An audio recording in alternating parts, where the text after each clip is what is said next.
Gus, ayon ng TikTok hari ng kapugian, meron nga pala tayong makakalaban na Charlie Papa ng TikTok at meron lang naman siyang 3,000 matches sa Gus ayon niya at 60.1%, kaya papakitaan na agad natin ang galawan ni Gus ayon Pogi. Umandama, dahil checkmate ka kaagad sa akin.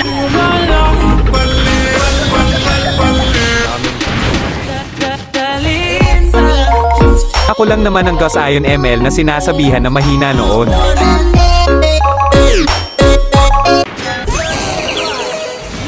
Sa tingin ko, matatamaan ko lang siyang sabay ang pag-atake namin. Kung sino mas mabilis umatake sa aming dalawa, siya ang mananalo sa labanan namin ito.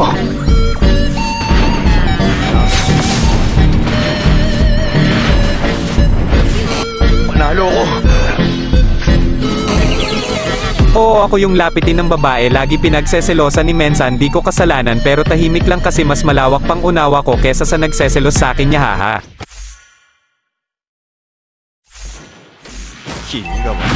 Alam nyo, iniipon ko lang galit ko sa mga taong palihim na may galit sa akin, kunwari ko lang na di ko alam kasi tahimik lang ako.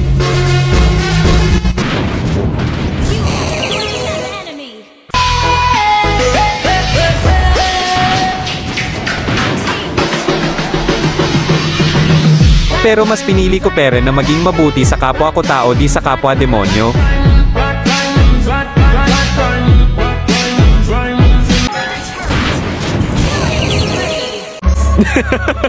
Huwag kang mag-alala.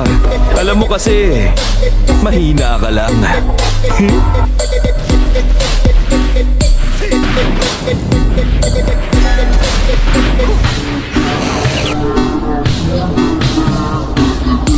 Kaya dito ko binuhos galit ko sa pag 1 versus 1 para mabawasan man lang ang puot galit na nararamdaman ko.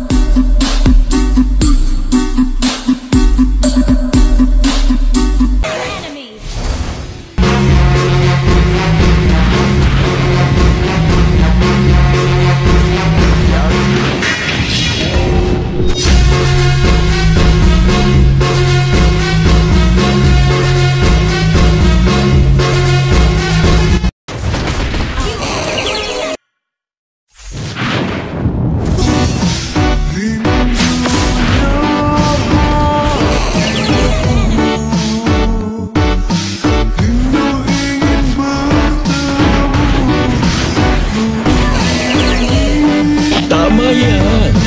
Galingan mo naman ng kahit konti.